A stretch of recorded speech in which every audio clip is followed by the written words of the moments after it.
Assalamualaikum warahmatullahi wabarakatuh. Selamat pagi anak-anak. Bagaimana kabar kalian hari ini? Tentu baik kan? Pada video kali ini Pak Reza akan membahas tentang organ pernapasan manusia.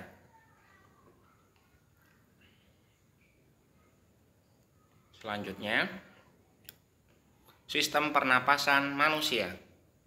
Bernapas adalah proses masuk keluarnya udara pada tubuh manusia untuk mendapatkan energi ataupun melepaskan energi. Proses bernafas pada manusia ada dua, yaitu inspirasi dan ekspirasi. Inspirasi sendiri adalah proses masuknya gas oksigen atau O2 ke dalam tubuh manusia. Sedangkan ekspirasi adalah proses keluarnya gas karbon dioksida atau CO2 dari tubuh manusia. Urutan organ pernafasan manusia. Yang pertama adalah rongga hidung, yang kedua adalah faring atau tekak, yang ketiga adalah pangkal laring atau pangkal tenggorokan. Yang keempat ada trakea atau batang tenggorokan. Yang kelima bronkus atau cabang tenggorokan.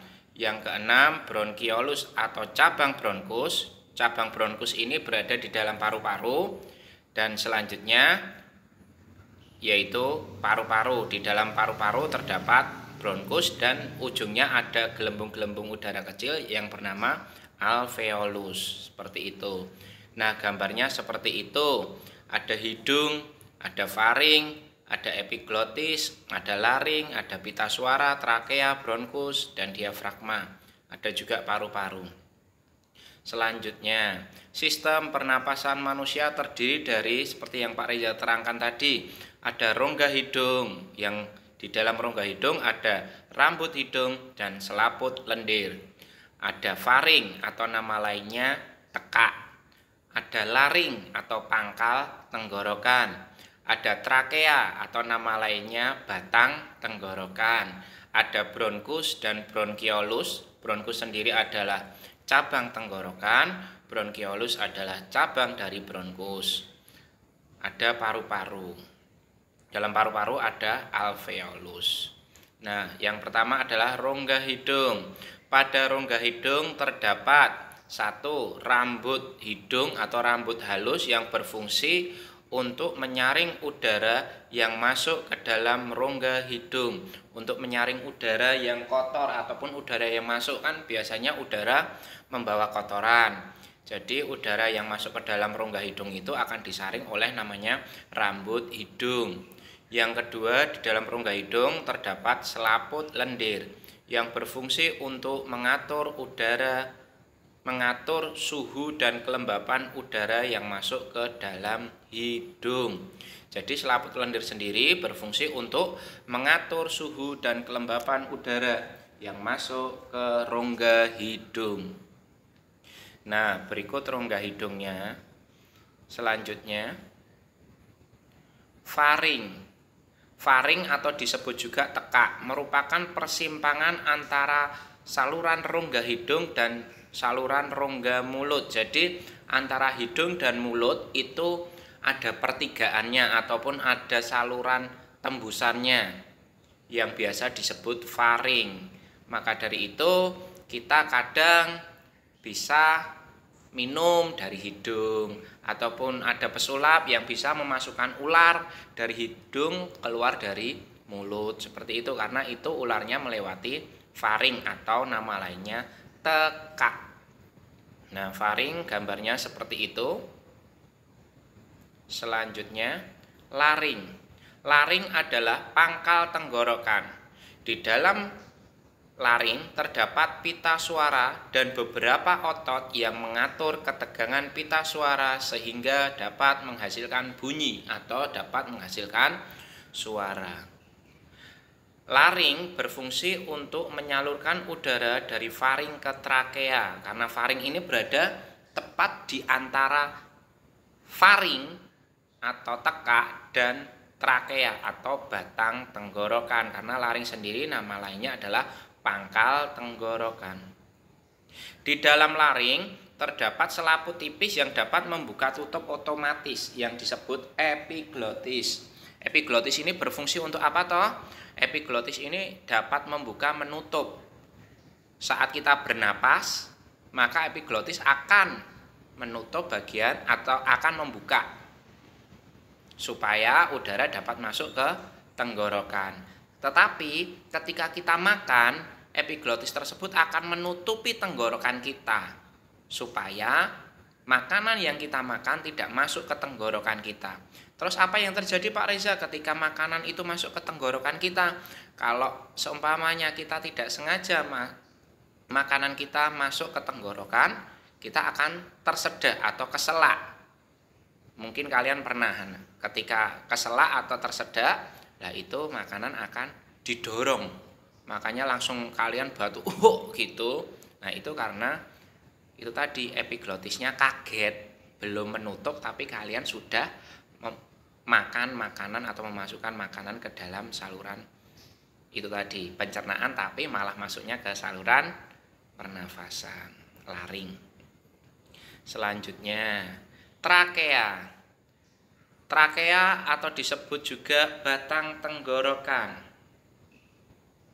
Batang tenggorokan berbentuk seperti pipa yang tersusun dari tulang rawan yang berbentuk cincin antara 16 sampai 20. Mungkin kalian kemarin lihat penyembelihan sapi, waktu lehernya sapi itu disembelih, kalian melihat seperti ada selang yang bergerigi kayak gitu, warnanya putih.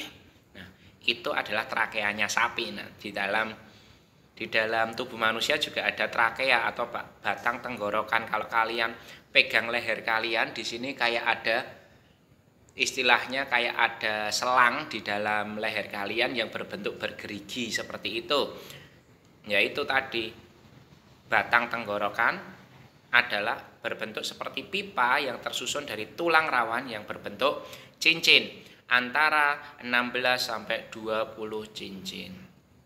Dalam trakea atau dalam batang tenggorokan terdapat selaput lendir berambut getar silia yang sering disebut sel silia yang berfungsi untuk mengeluarkan benda asing yang masuk ke tenggorokan.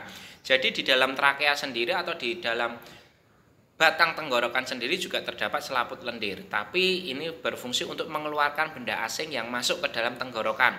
Contoh saja ketika kita itu tadi tersedak ataupun kita tidak sengaja memasukkan makanan ke dalam tenggorokan kita.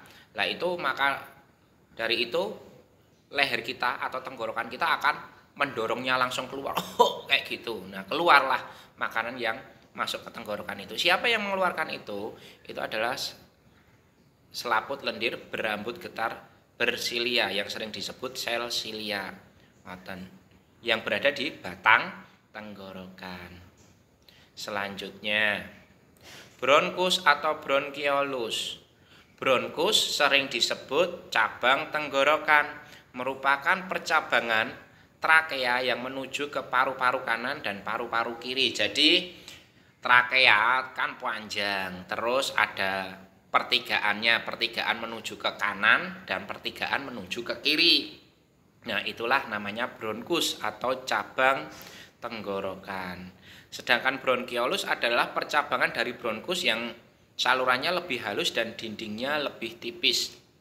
Jadi bronkiolus ini bisa kita bayangkan adalah ini rantingnya, ranting-rantingnya.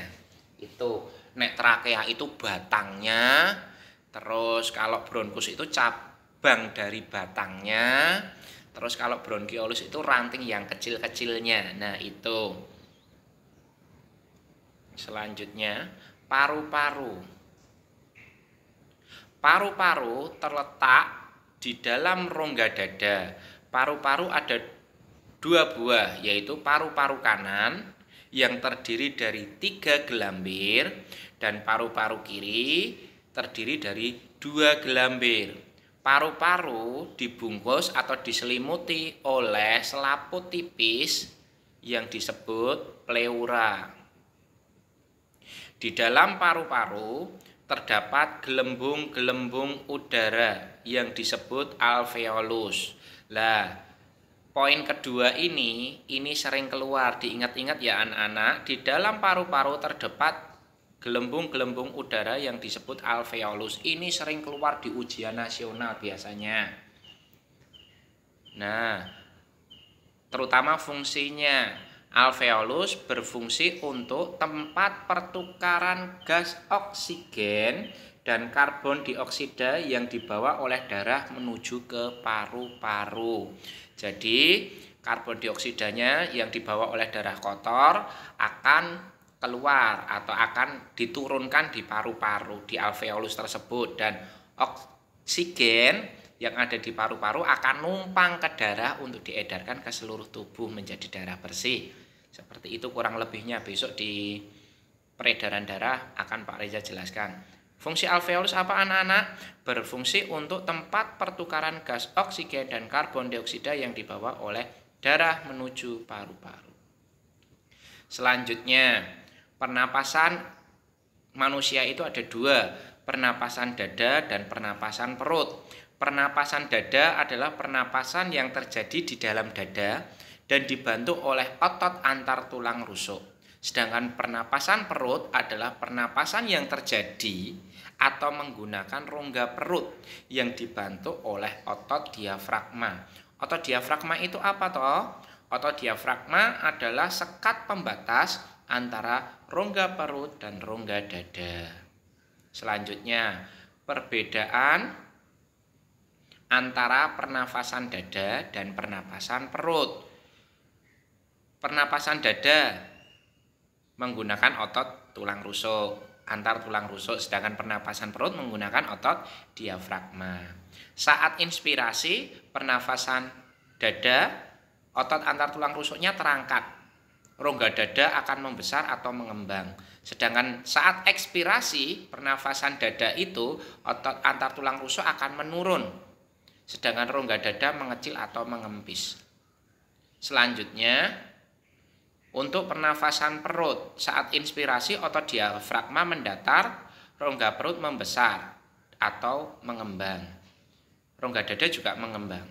Sedangkan ekspirasi, otot diafragma melengkung, rongga perut mengecil atau mengempis. Ingat, inspirasi itu saat kita menghirup napas. Ekspirasi itu saat kita mengeluarkan napas. Selanjutnya, macam-macam penyakit pernafasan. 1. Asma, yaitu penyempitan saluran pernapasan.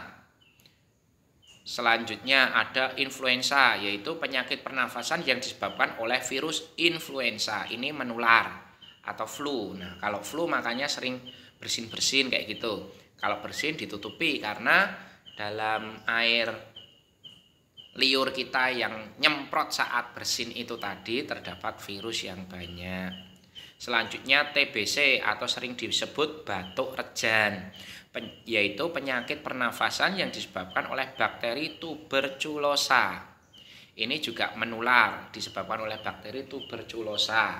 Biasanya ini kita untuk mengobatinya ataupun untuk mencegahnya kita divaksin dengan vaksin BCG.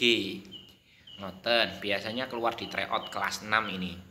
Vaksinnya TBC adalah vaksin BCG. Selanjutnya, anosmia. Nah, hilangnya indera pembau atau tidak bisa membau lewat hidung. Selanjutnya, laringitis. Laringitis adalah peradangan pada laring atau peradangan pada pangkal tenggorokan.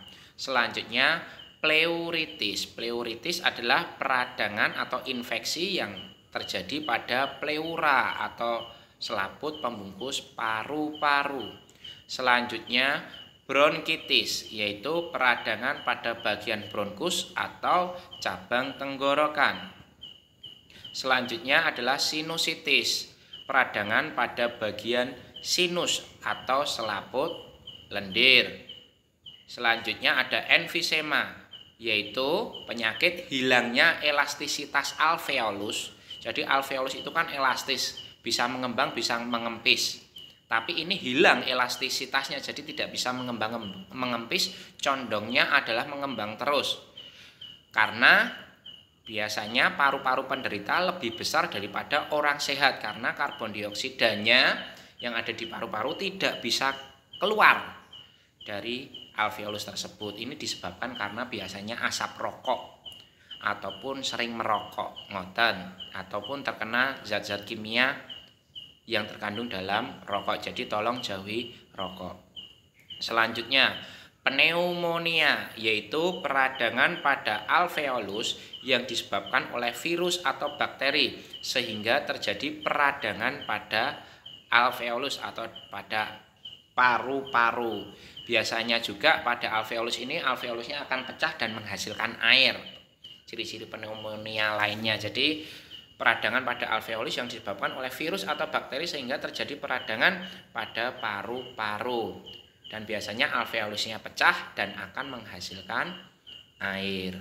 Selanjutnya, macam-macam penyakit. Macam-macam penyakit pernafasan. Ini salah ya anak-anak. Yang benar adalah cara menjaga kesehatan organ pernafasan. Jadi yang terakhir ini cara menjaga organ pernafasan. 1. Tidak merokok dan menghindari asap rokok. Jadi tidak boleh merokok ya, karena rokok itu sangat berbahaya untuk kesehatan, terutama organ pernafasan ataupun organ peredaran darah, itu tidak baik.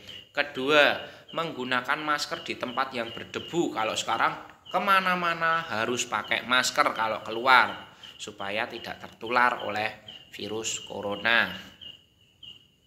Ketiga, istirahat yang cukup. Jadi istirahat yang cukup, tidak boleh istirahat terus-terusan ataupun jangan begadang. Nah, itu juga tidak boleh. Jadi istirahatlah yang cukup, secukupnya. Kalau tubuh capek ya kita istirahat, jangan sampai kecapean.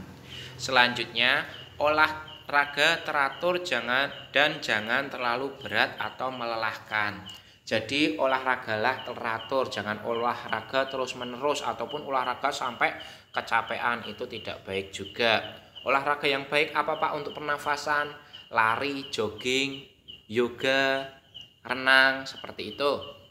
Selanjutnya, makan makanan yang bergizi seimbang supaya badan tetap sehat. Selanjutnya, pakai jaket atau selimut jika di tempat yang dingin atau saat keluar dari rumah supaya paru-parunya tetap terjaga.